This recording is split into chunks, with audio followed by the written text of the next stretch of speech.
자, 이제 SPSS를 이용한 회귀 분석을 시작해 보도록 하겠습니다. 사실 회귀 분석은 굉장히 내용이 정해져 있긴 하지만 그러나 반드시 시험 문제 나오는 그러한 분석이라고 보면 되겠습니다. 그래서 우리가 분석에서 이제 회귀 분석에 들어가게 될 텐데 사실 회귀 분석에 들어가 보면 굉장히 내용이 많습니다.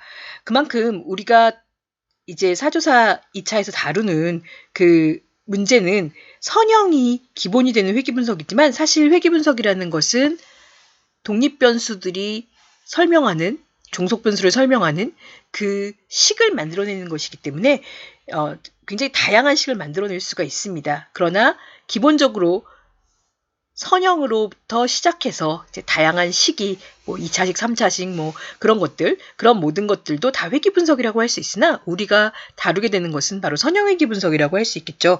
그래서 선형이라고 선택하면 이와 같은 선형 회귀 분석을 할 수 있는 화면이 뜨게 됩니다. 선형 회귀 분석은 독립변수들의 어떤 선형 방정식으로 종속변수를 설명하고자 하는 것이고요. 독립변수의 수가 하나일 때는 단순회귀 분석, 그리고 여러 개일 때는 다중회귀 분석이 됩니다. 그래서 지금과 같이 독립변수와 종속변수는 어떤 것들이 성격이 있는가라고 했을 때 주로 독립변수는 연속형 변수들 또는 0과 1의 값으로 코딩된 명목 척도 변수도 선택이 가능합니다. 그러나 대부분은 이제 측도 변수, 이렇게 5점 척도로 우리는 선택한 변수들이 대부분인데요. 그러한 변수들을 독립변수로 설정하게 되고요. 종속 변수는 회귀 분석에서 무조건 연속형 변수, 즉 척도형 변수로 설정할 수밖에 없습니다. 이제 예시로 종속 변수에는 국어 성적을 한번 입력해 보고요. 국어 성적 우리가 KOR로 해놨죠. 종속 변수는 언제나 선형 회귀 분석에서는 하나입니다. 독립 변수는 다수가 될 수 있지만 종속 변수는 반드시 하나입니다. 독립 변수가 하나 이상이 될 때 우리가 회귀식을 만들 수 있는데 독립 변수가 하나일 때는 단순회귀 분석, 그리고 여러 개일 때는 다중회귀 분석이지만 그 원리는 유사합니다.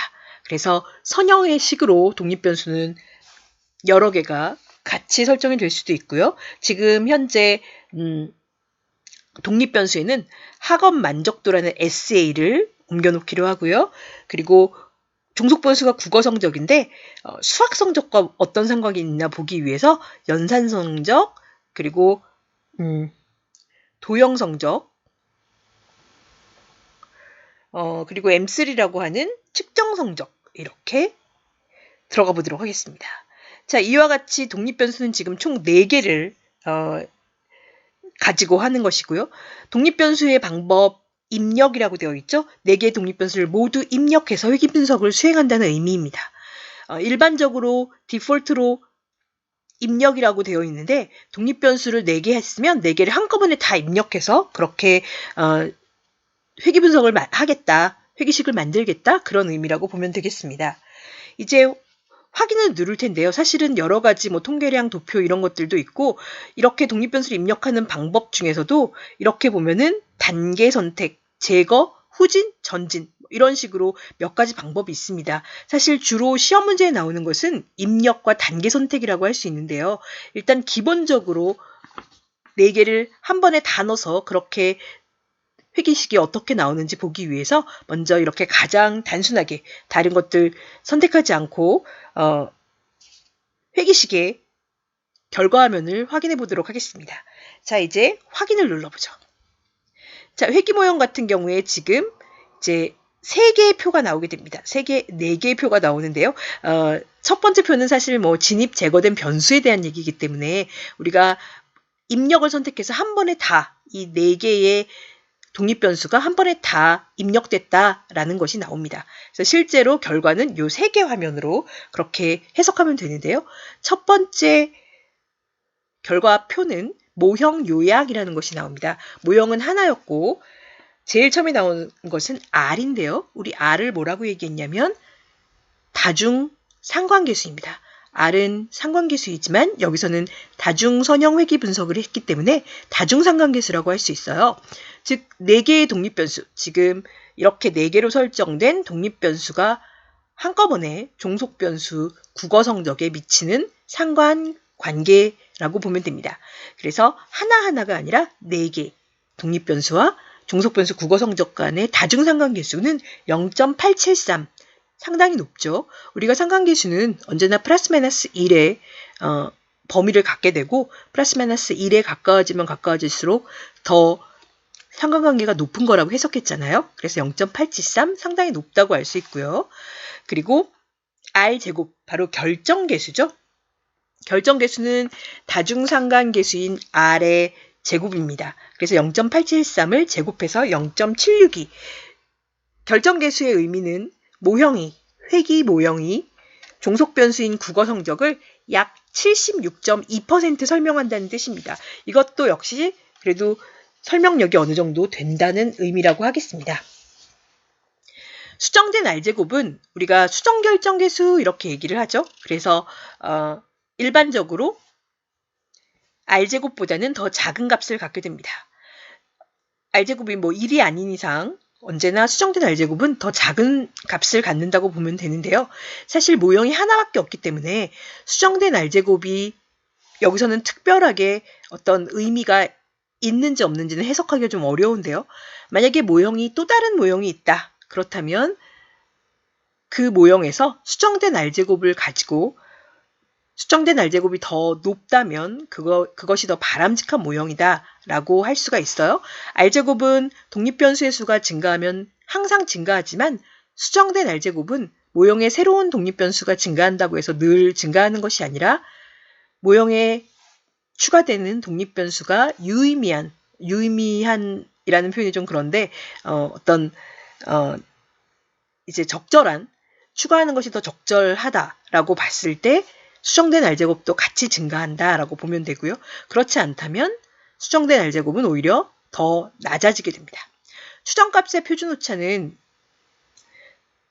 회귀 모형의 표준오차라고 보면 되는데요. 이 1.775는 사실 그 다음에 나오는 회귀식의 전체의 적합도를 나타내는 분산분석표에서 잔차의 평균제곱을 그러니까 평균제곱을 루트를 씌운, 그러니까 잔차의 제곱합을 자유도로 나눈 것을 우리가 평균제곱이라고 하는데 그것을 루트를 씌워서 추정값의 표준오차를 만들게 되는데요.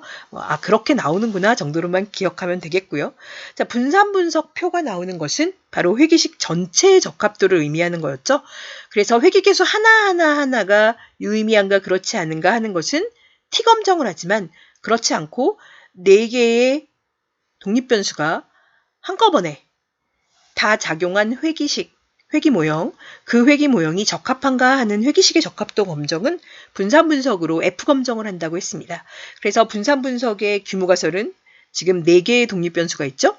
그래서 베타1, 베타2, 베타3, 베타4 4개의 기울기가 모두 제로다.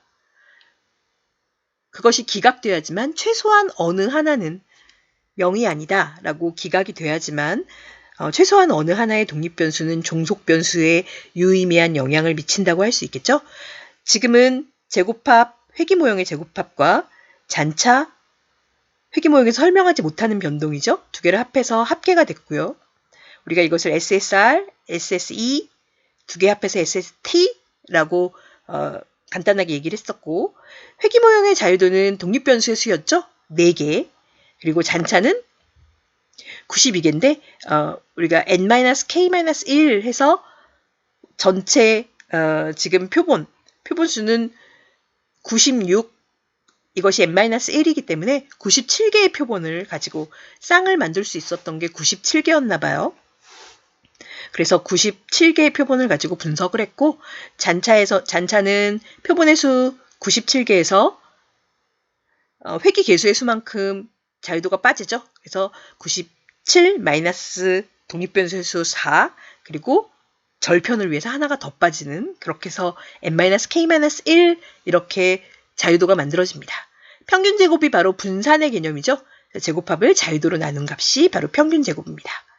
자, F 비율은 두 개의 평균제곱의 비율이죠. F의 검정 통계량은 표본분산분의 표본분산, 바로 3.149 분의 231.933 이렇게 되고요. 73.652가 나오고요. 그것에 해당하는 유의 확률, 바로 우리가 P값이라고 얘기하는 F 값보다 더 멀리 발생할 유의 확률은 0.000, 소수점 넷째 자리에서 반올림해도 0이다. 굉장히 작다란 뜻이죠. 따라서 귀무가설은 기각된다. 귀무가설이 기각됐다는 얘기는 적어도 어느 하나의 기울기는 0이 아니고, 그렇다면 이 회기식은 독립변수가 종속변수를 설명하는 데 적합하다라고 할 수가 있겠습니다. 자, 그러면 어떤 회기계수가 하나하나 보면서 유의미한가, 그렇지 않는가, 바로 마지막에 나오는 이 T검정표에 대해서 확인을 해야 되겠죠. 상수라는 것이 절편이죠. 자, 사실 절편은 별로 관심이 없어요, 우리가. 그래서 절편 같은 경우에는 지금 비표준화계수라고 되어 있는 이 베타라고 되어 있는 B라고 되어 있는 이 값이 바로 비표준화계수의 계수값들이죠. 그래서 회기식을 입력하세요 라고 한다면 이 비표준화계수의 값을 입력해서 회기식을 쓰면 됩니다. 바로 종속변수 국어성적 y 또는 KUR이라고 되어 있나요? 국어성적 이꼴 국어성적은 상수 1.709 마이너스 0.423의 학업 만족도 플러스 2.309 곱하기 연산성적 플러스 1.523의 도형성적 플러스 0.798의 측정성적, 이렇게 회기식을 만드는 것입니다. 때때로 아주 드물게는 회기식을 만들어라 라고 할 때 상수는 제외하세요 라고 할 때도 있어요. 그러면 이 4개, 우리가 기울기라고 얘기하는 이 4개의 독립변수에 대해서만 그렇게 써주면 됩니다. 비표준화계수를 읽어주고요. 표준오차는 이 비표준화계수에 해당하는 각각의 표준 오차를 컴퓨터가 계산해 준 것입니다. 자, 우리가 표준화 계수를 얘기할 수 있는데요. 표준화 계수는 서로 성격이 다른 이 독립변수들을 이제 표준화로 만든 겁니다. 단위를 통일해서 표준화를 만들었다고 보면 되는데요. 단위를 통일해서 표준화를 만들었을 때 가장 큰 값, 절대값이 가장 큰 값이 바로 표준화 계수 베타, 가장 큰 값이 가장 큰 영향을 미치는, 바로 종속변수에 가장 큰 영향을 미치는 그러한 값이라고 보면 되겠습니다. 그래서 지금과 같은 경우에 가장 큰 영향을 미치는 것은 연산성적 플러스 0.606이죠.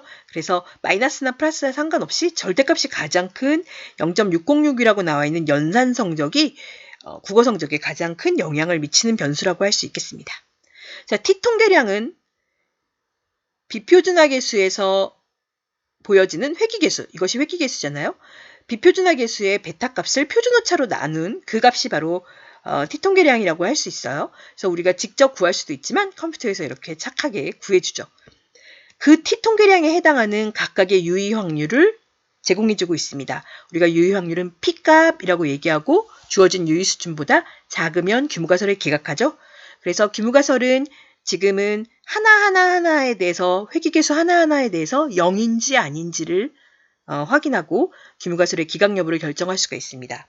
자, 상수는 알파, 절편이라고 보통 표현하고, 유의 확률이 지금 0.126이니까 알파 이꼴 제로라는 귀무가설을 기각할 수 없고요. 뭐 기각하거나 말거나 별로 안 중요하죠, 상수는. 학업 만족도라는 것은 유의 확률이 0.152, 역시 학업 만족도가 기울기가 제로인가? 라는 귀무가설을 기각할 수 없어요. 그러나 연산성적, 도형성적, 측정성적은 모두 P값이 굉장히 작죠. 유의수준 5%뿐만 아니라 유의수준 1%에서도 귀무가설이 기각됩니다. 그래서 연산성적 기울기가 제로인가? 귀무가설 기각. 그러니까 연산성적, 도형성적, 측정성적 모두 다 기울기가 제로인가? 라는 귀무가설이 기각되기 때문에 모두 다 국어성적에, 종속변수인 국어성적에 유의미한 영향을 미친다고 할 수 있겠습니다. 그래서 이와 같은 회귀 분석의 표를 보고 세 가지를 다 해석할 수 있어야지만 됩니다. 그래서 회귀 분석은 이렇게 표가 세 가지가 나오는데 세 개에 대해서 다 문제가 나올 수 있기 때문에 세 개에 대해서 다 파악을 해줘야 되고요.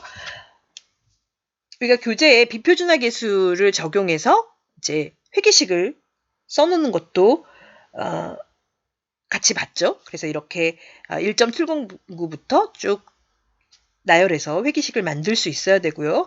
또 표준화 계수의 해석도 지금 할 수 있어야 됩니다. 그래서 이러한 모든 것들이 이제 회귀 분석에서 각각 문제로 나올 수 있다는 거 실제로 우리 문제 보면서도 기출 문제 보면서도 같이 다시 한번 보게 될 거고요. 자, 이제 다시 데이터로 돌아가서 우리 분석에서 아까 잠깐 봤던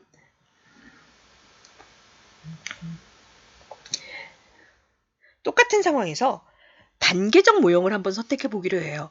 지금 가장 기본이 되는 것은 독립변수를 모두 한꺼번에 입력하는 것이었는데 그렇지 않고 단계적 모형을 선택하면 어떤 결과가 나오는지 같이 보죠. 입력이 아니라 단계 선택을 지정합니다. 자, 이렇게 단계 선택을 지정하고 나면 이제 옵션을 선택할 수가 있는데요. 옵션을 선택하면 단계 선택을 할 때 단계 선택이라는 것은 독립변수가 4개인데 그것을 모두 다 한꺼번에 넣는 것이 아니라 단계적으로 선택하면서 가장 좋은 회귀 모형이 뭐다라는 걸 제시해주는 것입니다. 그래서 단계 선택에 적용될 F 확률을 지정할 수 있는데요.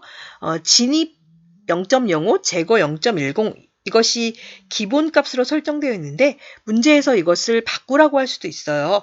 근데 이거는 보통 기본적으로 이렇게 진입은 5%, 0.05, 제거는 0.1로 그렇게 하게 되어 있는 것이 기본으로 지정되어 있는 거를 보통은 문제에서도 그냥 하라라고 얘기하는데 어쨌든 단계 선택에서는 이 선택법의 기준을 어떻게 할 것인가라는 것을 지정해 주게 됩니다. 그러면 그 F 확률에 해당하는 F값, 이것의 F값은 그 임계치라고 보면 돼요. 그래서 F 확률을 가지고 기본으로 지정되어 있는 것 혹은 변화해라. 예를 들어서 진입을 0.1로 해라. 그러면 0.1로 바꾸면 됩니다.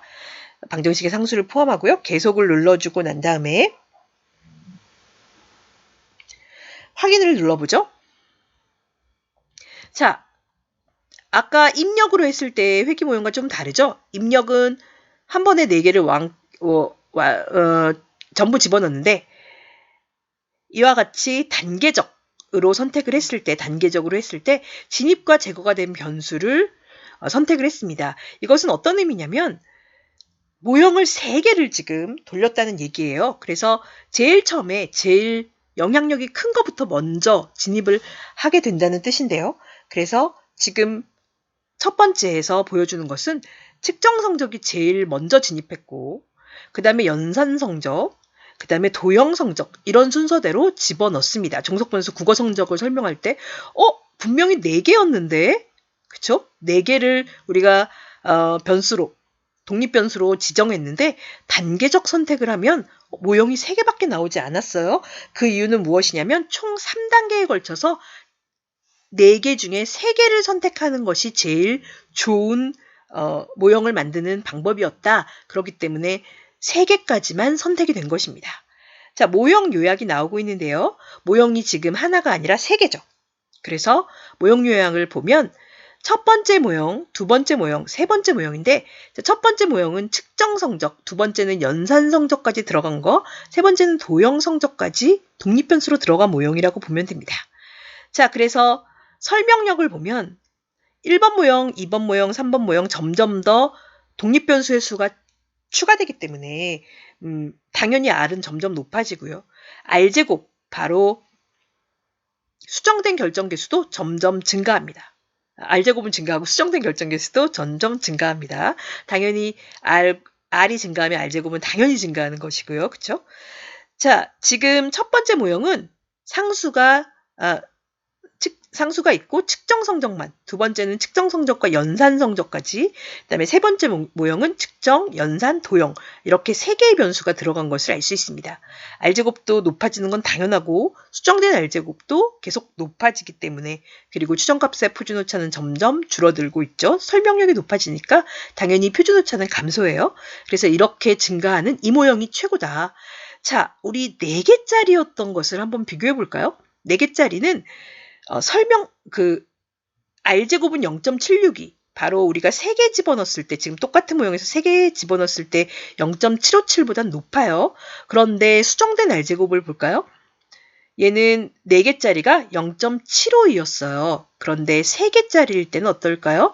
3개짜리일 때는 0.749가 되죠.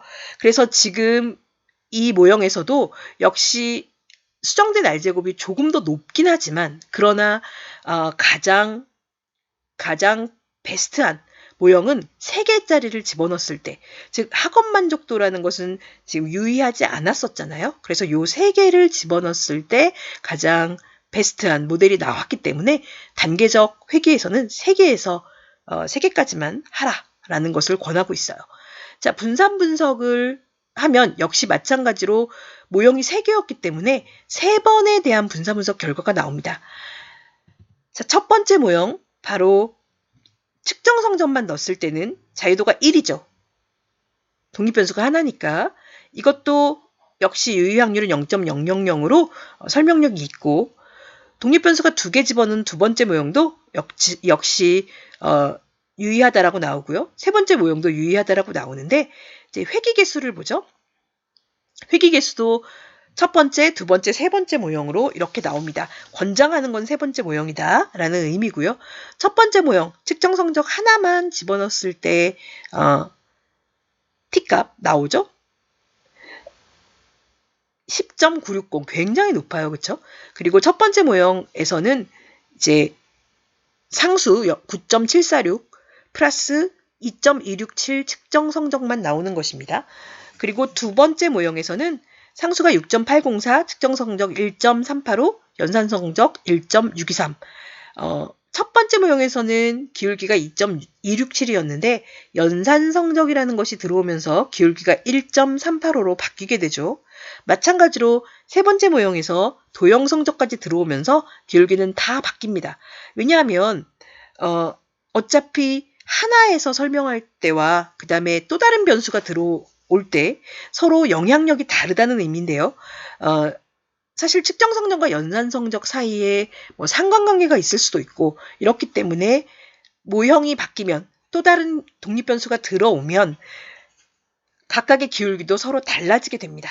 그래서 지금 이제 표준화를 해보면 표준화된 베타 값들도 조금씩 바뀌게 된 것을 볼 수 있죠. 그래서 우리가 처음 봤을 때, 입력에서 봤을 때는 사실 연산 성적이 0.606으로 표준화 개수가 나왔지만 4개의 독립 변수가 있을 때 그랬고, 지금은 가장 베스트한 모델이다 라고 얘기하는 3개의 독립 변수가 있을 때 연산 성적이 가장 바람직한, 그러한 바람직하다는 개념은 영향력이 가장 크다, 그러한 변수였는데 여기서는 0.550 정도로 표준화 개수가 조금 달라지죠. 왜냐하면 독립 변수가 하나 빠졌잖아요. 그래서 이와 같이 3개의 모형으로 단계적으로 가면서 세 번째 모형이 가장 적절하다라는 것을 알 수 있고요. 제외된 변수는 거꾸로죠. 그래서 첫 번째 모형에서는 학업 만족도, 연산 성적, 도형 성적이 제외됐고, 두 번째는 학업 만족도, 도형 성적이 제외됐고, 세 번째에서는 학업 만족도만 제외됐고, 이 세 번째 모형이 가장 적절한 모형이다라는 것을 단계적으로 보여줍니다. 그러면 만약에 이제 시험 문제에서 독립변수의 입력 방법을, 독립변수의 설정 방법을 단계적으로 그렇게 하는 것으로 해라라고 되어 있으면 최종적으로 선택할 모형은 바로 세 번째 모형이 됩니다. 그래서 단계에서 가장 마지막 단계에 선택했던 이 모형을 가지고 응답을 하시면 될 것 같습니다. 그래서 1, 2, 3이라고 되어 있으면 어떤 걸 쓰지가 아니라 세 번째, 마지막 단계에서 선택된 세 번째 모형이 가장 베스트한 모형이니까 그것에 대해서 분산 분석도 하시고, 뭐 F값을 적어 넣어라, 뭐 유의 확률을 넣어라 이런 것들도 넣으시면 되고 그다음에 세 번째 모형에 대한 식을 읽어주면 됩니다. 그래서 이렇게 독립변수를 집어넣을 때도 서로 다른 방법으로 집어넣을 수 있고요. 언제나 중요한 것은 F검정을 하든 분산분석에서 F검정을 하든 또 각각의 개별 회귀계수에 대한 T검정을 하든 규무가설을 세우는 거. 그래서 분산분석의 규무가설과 또 T검정을 하기 위한 각각의 회귀계수에 대한 규무가설 다 같다. 혹은 특정한 값이 주어질 때를 제외하고는 다 제로다. 라고 설정을 하고 그것의 기각 여부를 유의 확률을 보고 결정해야 된다는 것 이런 것들을 반드시 기억하시고 실제로 문제를 풀어보셔야 됩니다.